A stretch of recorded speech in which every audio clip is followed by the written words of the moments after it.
Welcome back to Equal Time Soccer. I'm Mark Privratsky. I'm here with my co-host Dani Foxhoven Young. Dani's resume added a check mark. She's been a pro player, a Portland Pilot. She's been a coach. She's done play-by-play and work before, but kind of in the big time now. Now as the Aurora color commentator, your first game under your belt. You still buzzing, Dani? Yeah, that was such a fun game. Also, I mean, having to announce 5 goals, what more could you want from your first game? Yeah. No, I wondered if you would practice like, am I, big with the goal calls? Do I? Because you kind of, I did. I tried to keep it below because I didn't kind of low key because I didn't want to be like, oh, but I should. I've been watching both the men and women under 20s are doing qualifying, and I watched like one of the Spanish language calls of the guy, where they do the full goal, and as long as you can hold your breath out. I assumed you weren't going to do that, but how was the experience calling it? It's something you've done, but it's been a while, and maybe it wasn't also in an atmosphere so prominent. I think maybe when you're calling it. So how was it different for you? I was pretty nervous, actually, I'm going to say. I get a little bit of a face twitch right here. So if anybody watching, if you see that, you'll know it's because of nerves. But no, I thought once I was able to kind of get my feet underneath me, it felt comfortable and good. Yeah, I watched the first half back and it sounded great. Thanks. So I appreciate it. So a lot of goals right away. Yeah. Right away. I was telling you before we started, Mariah Wynn was in their box in the 25th second of the game, and then it just kept going. Slowed a little down in the second half, but what did you see in the attack that was working? Yeah, for me, Mariah Wynn was lights out. She was, I think, the best player on the night. Obviously, Kat Rapp came on 2 goals, so that was huge for her, but a lot of those goals and her success was due to the work that Mariah Wynn was doing. Mm-hmm. She got to the end line probably 50 times. It was insane. Yeah. Crosses across the face of the goal. There was more opportunities that came down the left side of the field than I think anywhere else. So for me, Mariah Wynn was the MVP of the night. I think she was just incredible. And you could see her mentality was get to goal every single time. She worked really hard on defense to win the ball back, and immediately it was get to the end line, get across it. So she was lights out, I thought. And then it was really fun to see a bunch of players getting on the ball. Yes.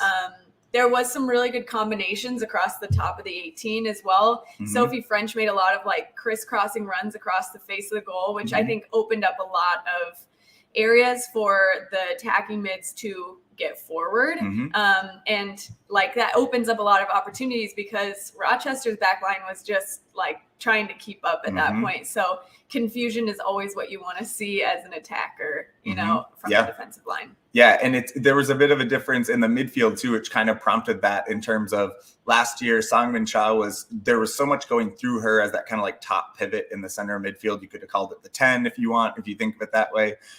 This year it was a little bit inverted in that. And it might have to do probably with opponents and knowing that we might have the ball a lot, but Addie Wykers, Nay Simmons was the only real holding in at 6 alone, and then Kat Rapp and Hannah Adler played up top, and so they would move a lot, and both of them were really productive. So talk about what you saw from that kind of. It's just a mild switch, but it's something that you noticed. Yeah, I thought it was really interesting because I do think their attacking mids, Hannah and Kat, were super successful. It gave them a lot of freedom to do whatever they wanted. Addie sitting right behind them, I thought she was going to be a little bit, it is Addie, right? Yeah. I get Abby, Ostrom, and Addie confused. Addie. Yeah. So, with her, I thought she was going to be a little bit more of the playmaker, sort of tempo, slowing it down, but they didn't really use her that often for that because it wasn't really needed. I didn't feel like there was a lot of time where they were it's not on, let's come back out and maybe go around the other side. If anything, they sliced right through the middle through Hannah and Kat to get to Sophie or, vice versa. So I didn't find Addie getting on the ball as often as I think Coach Lukic had mentioned that she would, but maybe it was just because it really wasn't needed. Yeah. Having said that, it's not a bad place to be. Those are not if you don't need it, don't do it. You know? And we're going to see it in other games because Aurora obviously undefeated in the regular season, and we'll see a lot of wins against the teams that aren't as deep as them. And it's a different game than when you play, say, like Green Bay, and it might be more of a draw. So having the ball all the time, we were winning the ball ahead of where Addie was, so she didn't even, like you said, they didn't need to play it back because Mariah Wynn, Sophie French, everyone up front, Maya Hansen, she always works, whether she's scoring or not, she runs, she works.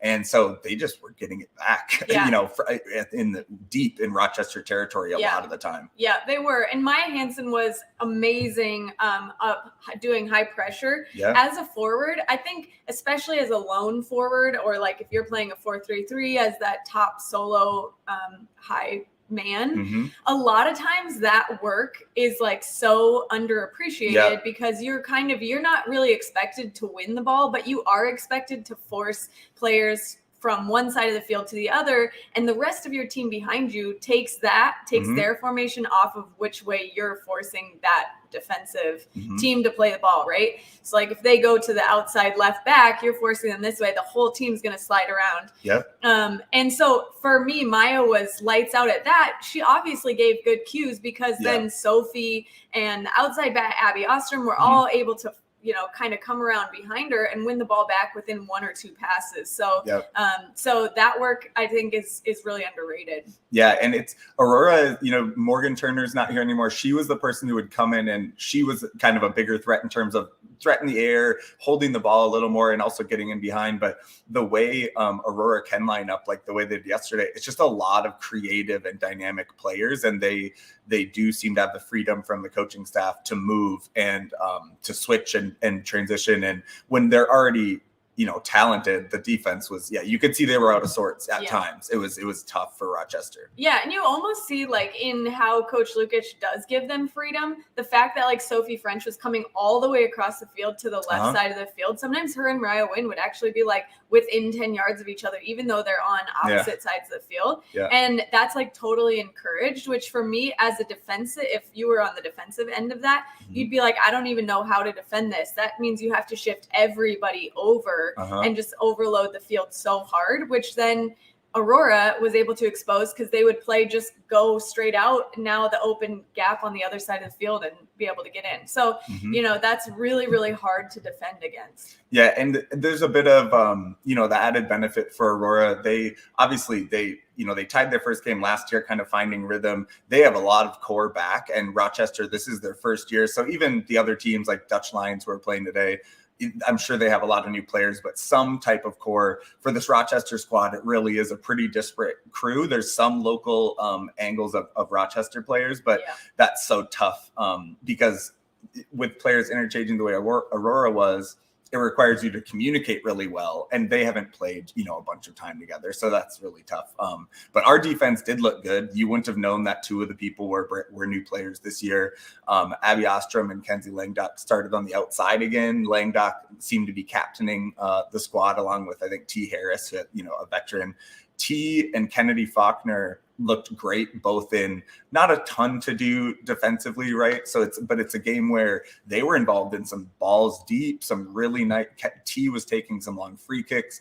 They have skills to be a part of the offense from back there. Yeah, for sure. There's no doubt. I actually felt like Kennedy Faulkner and Tiana Harris functioned a little bit more like that tempo pace setters even than Addie did, because that they were the true release, and they were so far up the field. It was almost like, okay, we'll take it back, but they were really at just like half line a lot of the times, kind of passing back there until a gap opened, at which point they were the ones actually starting the attack. So I felt a little bit like they were the pace setters. Having said that, you were right. They did hit a lot of like over the top balls, kind of catch Rochester off guard, and they were always looking for opportunities like that, which I think also says a lot about how Coach Lukic is wanting them to play, that it is every player on this team is an attacking player. So that was kind of cool to see. And when you have, people like Maya and Mariah love to just run in behind and use their speed. So keep the defense guessing with all the different ways you can send it in. And one of the pieces of that distribution from the back to Purba, the keeper who came in, she's a Penn State player.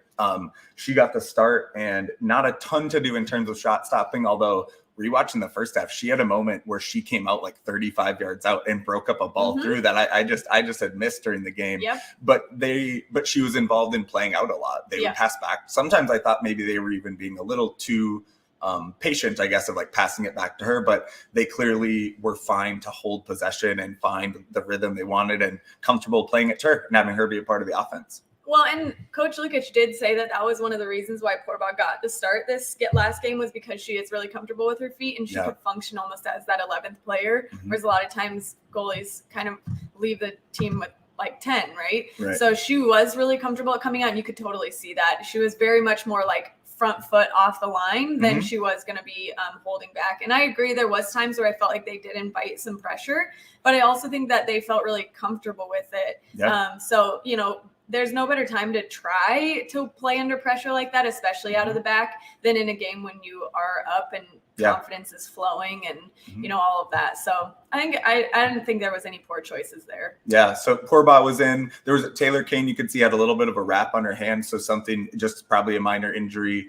Olivia Groutman got some minutes at the end too. So Coach Lukic showing, she's willing when the game is somewhat in hand, willing to rotate even at keeper, which is a great thing to see that, players are getting their shot. Especially, I think she's very aware of how special it is just to get on the field at TCO, right? Totally. And so look, I think players would probably trade 3 away substitutions to make sure they get a home one, right? And Yes. I mean, honestly, they probably would. For sure. But a couple of things that you said on the Kennedy Faulkner. We all know I appreciate her passing because I accidentally had the sound on the highlight for equal time, and it's like, oh, dude, she kicked it from her half, but a wonderful ball, Kennedy, and that was just my honest reaction watching it in the press box.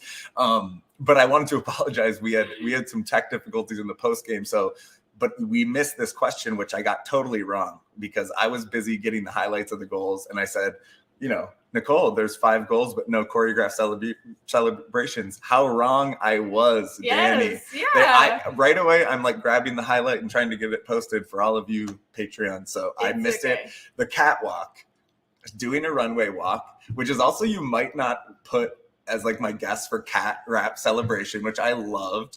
But I have to ask you, it was wild, right? And you see that a player from Rochester is walking back right when she's just fully doing a walk. And I was like, I'm kind of surprised we don't get some retaliation fouls. Do you know what I mean? Yeah, but I feel like you kind of, I don't know. I don't know. As a player, you kind of just have to like walk away from it. Hey. But I loved the celebrations. All of them were a standout. Clearly, they've put some effort into these. They have. I love it. First one, they like all band together, did a bow, and then they did the cat rap. Yeah. And also I will say like a little tidbit that I got from asking Daniel Dittmanson, who's one of the Revantilette drummers. At halftime, I went and chatted with him, and I asked that question about choreographed celebrations, and I realized he thought I was talking about between the supporters and players, and I didn't realize that. But so keep an eye out because I think that there's been conversations. So that would be a whole other level. And shout out to Revantilette for the tifo. They did tifo before the game, doing blue, green, and they flipped them, were teal. Yeah. So first time, which it takes a while to kind of get used to how to even do that. So it's cool to see them doing the work, and we'll see. That's shout out to the best fans. They're doing it. It was a great time. But yeah, I did think with the celebrations, I thought, oh man, I'm surprised the Rochester player did not come in. They were a bit shorthanded, Rochester. 2 of their veteran players, 2 players, coincidentally, I've interviewed on the show, veterans, Ana Ricardo Pacheco, who plays at most recently Texas Rio Grande Valley. And she's a really kind of dynamic winger, and she would have been a very good offensive release for the team. Got a little fracture, and hopefully it's just a few weeks because she's really someone who she personally said, she hopes to go pro. She's trained in Spain with that intent. And so bummer she didn't get to play the game at Aurora. But we'll be to Rochester soon. And then Lindsay Birch is a stalwart defender for them. She plays at Nebraska Omaha, and hers was a bit more like short-term pregame. But Rochester did stabilize the game a bit in the second half. I don't know whether that's Aurora made some changes and perhaps we just weren't as lethal, I think, but Rochester was able to settle it down, and there weren't as many chances created No, there definitely wasn't. I couldn't tell if it was like a mentality shift or just like that's the natural flow of the game. You're always going to see in the second half, usually, sometimes in the first half, like 35th minute, 30 to 35, usually, you'll see the like energy drop for a little bit just because it's so difficult to keep the pace up at, you know, that high level the whole time. The second half, you'll for sure see that again, which is why you usually start seeing subs being made around the 65th-ish minute to try to keep that pace up or make some changes to the mentality of the team or whatever. But I definitely felt that.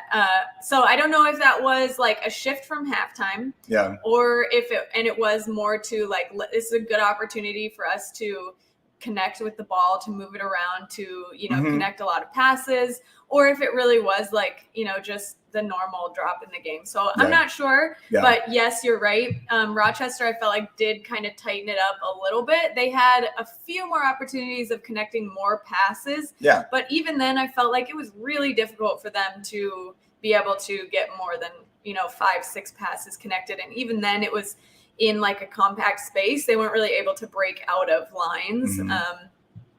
So it'll be fun to see when we go. I mean, just having this experience definitely sets the tone for them of like, you do, you know, learning the level of opponent you're going to face and learning where you have to grow. I mean, maybe it'll be a different thing. We're going to play them pretty soon. I think it's June 4th. So we'll go down there and that'll be fun. We'll definitely be on the ground.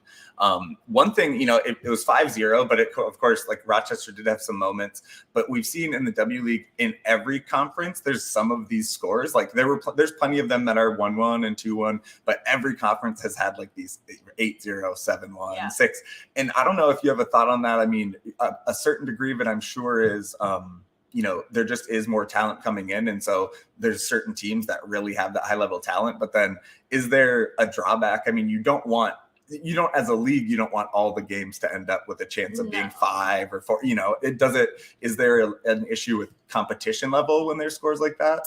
Well, I think that this league is really difficult because you can draw from players from anywhere. You can draw players that had like an NWSL contract for a bit and are coming down or played overseas, or you can bring players up from youth clubs. High school youth clubs. You know, you can bring players that are coming out of retirement. So I think with that, you're just going to see this really, really huge array of different skill levels, and that's going to be dependent on sort of the work of the coaches in the off season to properly recruit and make sure that they have a squad that is going to be able to hold up at this kind of a level.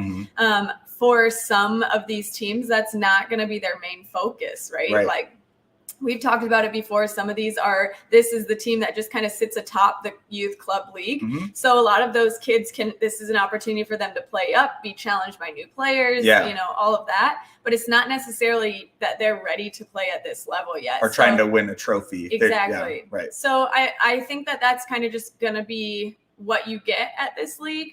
And I think you'll see that across the country, especially when there is, you know, 60 some teams now that we have. So you're going to see a real array of that. That's also to say not every team has their full rosters in yet. You're going to see a lot of players coming in and out. So early on, some of those scores can be a little misleading. Yeah, definitely. And you could see it maybe even out in the sense of, you know, like we said, Aurora has a certain continuity. Not every team does. And so like you build it up the first few weeks. The first game, if you rewatched Aurora's first game from last year, you wouldn't recognize a lot of the choppiness that you would see in that one because it was new.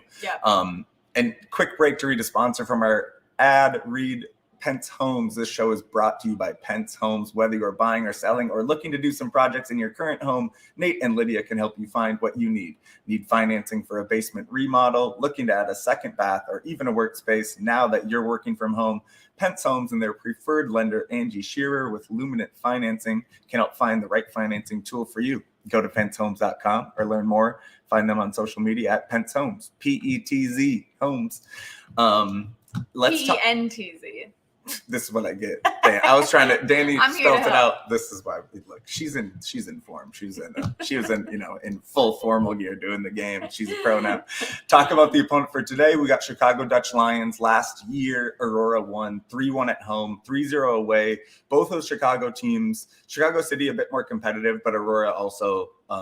We didn't have any issues with the Chicago opponents last year. Dutch Lions had their first game playing Chicago City, the local little W League derby for them, and it was just a 1-0 result. They were 3-8-0 last year, so honestly, part of it maybe is the mindset of not assuming you're going in for a win, not taking the team lightly, right, Dani? Absolutely. I think that's a really I don't know. It's going to be really interesting to see how the Chicago teams shape up this year. Chicago Dutch Lions is a little bit more interesting to me because they did come out on top this year against Chicago City. So it's going to be, I don't know. I feel like I don't know too much about them yet to figure out like what to expect, but seeing that they got a 1-0 result says something. They already have some points on the board, so that's good. Chicago City, I feel like they're, like we've talked about, they're one of those teams, and that is a team sitting atop a youth club. Youth club is definitely their focus. So I think you're going to see a lot of talent that comes out of Chicago in general. That's a good soccer city. But I'll be curious to see how many youthful young players we have that are playing up and how many players that are actually like, a little bit more tenured will be playing on either of those teams. It's going to be really interesting. Yeah. Aurora's average age versus some of these teams would be pretty big difference. I would guess if the average age of Aurora must be closer, it's above 22. It's probably like 23 or 24 with a couple, and the average going up there. So there's other teams where the average is probably more like 19 or 20, you just don't know. Talk about something I noticed. We had a lot of free kicks. I mean, and a lot from kind of everywhere. We had with deep free kicks. We had a decent amount of corners. We had some short offensive. There were a ton of players who took them. Like Lydia Rupert came in as showing that she's the first outside back sub or like to come in. And she was taking a ton, both from deep and a little closer. I don't know if you get any sense from that of Nicole, like what that means of, conversely, like playing on a team, do you normally expect that, like, Dani's going to take the offensive ones that are close on the, maybe there's two people, or is it rotation? I feel like you don't, it kind of becomes like positional until it becomes a goal scoring opportunity in a spot that is like, okay, now we have a shooter.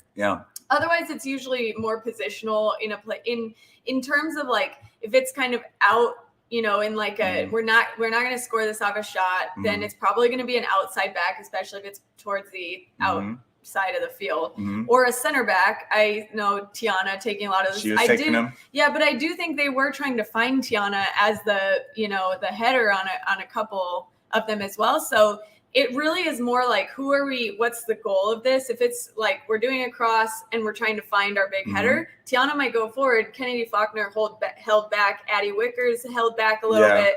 And that became like the defensive force behind it and allowing Tiana to go forward and try to win it. So it really becomes more of like the game plan of that. It doesn't so much come to like a person taking a free kick until it becomes like a goal scoring chance. Then we'll start to see, which they didn't have any of those. Not quite. No, it was a cross in from the side or whatever. Yeah, there was none that were like shots. I don't think. Yeah, no. And I was going to ask you because we aren't a team with a ton of stature in terms of trying to go after headers, where that's not something that we do a lot. They pass through, they do a lot on the ground. And so for free kicks, I was wanting your insight of like both Tiana and Kennedy are probably our best. I haven't watched all the new players. Morgan French has she's pretty tall too, but Sophie French, but T and Kennedy seem to be probably the best threats in the air, but they're both our center backs, so I don't know if in terms of on corners or on free kicks, T also serves the ball in, so you have to like take your pick. I mean, it's kind of hard. Coach Lukic did say that was a really big focus for them this year, that both on attacking and defensive free kicks and set pieces, they needed to be more dominant in the air than they have been in the past. So when I asked and kind of pushed her further along in that, I asked like, who were the target players? Tiana was identified. But honestly, there wasn't a ton more that were like, that really were that. So I think that's going to be something that they need to continue to focus on going forward. Like who's going to shine in these moments, because those set pieces can be a really, really dangerous opportunity and can be like in a tighter game, can be something that make or break, a game. Yeah.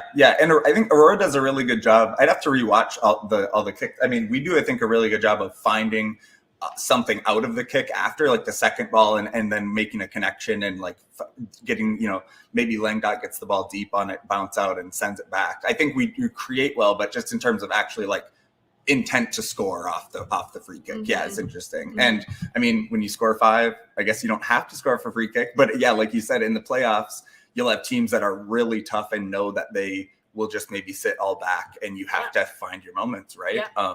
And those set pieces do become really dangerous opportunities because you have a time to set up and do, find, like, pick somebody out. And they can become really dangerous moments. Well, and I will say too, with people going for headers, we have players who go into the 50-50s hard. I mean, like Mariah Wynn and like Maya Hansen is short, but she goes for every header, but it's, listen, Jess Fishlock on Seattle Reign, or OL Reign, excuse me. She's like 5'1" and like the best hitter in the league. Gets the body in. Yeah. You got to get use the hips, get the body in. Yeah. What do you expect from talking to Nicole and then seeing rotation like we kind of expected in the second half, although like plenty and early, and maybe even players in the 18, maybe a couple surprises, but I haven't been at all the training. How much do you expect rotation now that we're fully in? It's 3 or 4 days between each game, Wednesday, Saturday, Wednesday, Sunday now. Do you expect there to be more rotation than we saw last year with the depth? She specifically said, she feels like it's more deep. Well, yes, I do think in comparison to last year, she probably will try to make more changes than what she did last year, because I think that she can rely on the depth of the roster a little bit more. Having said that, I think that's going to be really dictated by scores in the game. Like, that's people who come on and start, they have to perform in order to get their rest, right? Like they need to play, they need to score goals so that they can get their rest, get other players on the field, because she's not going to make changes unless, they're like tactical changes. Unless it is for, like, we're up, we have some time, we can try new players, get more minutes and give you a rest, things like that. If it is, if it's something where it's like a really tight game, she's going to rely on the players that she knows can do it, right? So I think that that's going to be what it comes down to. If they keep performing like they did last night or 2 nights ago, then I think you'll see a little bit more transition. Yeah, and I mean, you could see just from the players who warm up the earliest at the game time, they're warming up with training players, and that it's a little insight into the 18 because certain players aren't in that because they're warming up earlier. And so it was interesting just to see show up, and like, because I think also I would guess there'll be a fair amount of rotation of at least like the end of that 18 as well, of like people earning their spot through practice and training. And because I'm sure there were players on there she wished could have been on the bench. Yeah, she did make a really big point to us to say, like, this was one of the hardest decisions, was to choose the 18 because everybody's been performing so well. And they're going to continue to look at the 18 that are rostered for each game every week. So you probably will see a lot of changes in even the 18 that are on the bench. But then you'll also see players getting up and warmed on the side of the field. That doesn't necessarily mean that there's going to be a sub being made, but they want to keep those players warm for when they are. I think last year, one of the things that she learned was come the very end of the season, right? You have players that have put on a ton of miles, a ton of minutes by the end of the season, and you need to be really strategic about that while you're still getting results, which is the difficulty of managing a team. And it'll be fun to see new people get their debuts. There's still a couple players, new players that we didn't get to see. Paula 10 is playing still in the U20s. It was 0-4 to Mexico, but honestly, it's a tough game. Mexico is the second toughest game you could get probably in that tournament. So, but she started, which is really exciting. Remind you that for the knockout rounds, Matt will be down there to cover the U.S. women in the Dominican. So we'll see what he's able to get from that. He will be on the ground today. Maybe he already is. We don't know, for the Chicago game. And so stay tuned to Equal Time socials, especially on Twitter, to get highlights, post-game interviews, on the ground stuff from the Dutch Lions game. And for everybody who isn't in Chicago or doesn't want to watch it at home, here at the Blackheart, I will be throwing it on right over here, 7:00. We'll make sure it's on, even though there's a Minnesota United game. We have our priorities straight. Yes, we do. So, Dani, thank you so much. We wish you luck. You'll be on the mic again next week. Yes, I will. Tune in and hear me talk. All right, you can rewatch all the games. It is a very nice thing. You can rewatch the home games on the Fox 9 YouTube channel. Fox 9 Plus. Fox 9 Plus, yeah, and hear Dani's dulcet tones. Thank you all.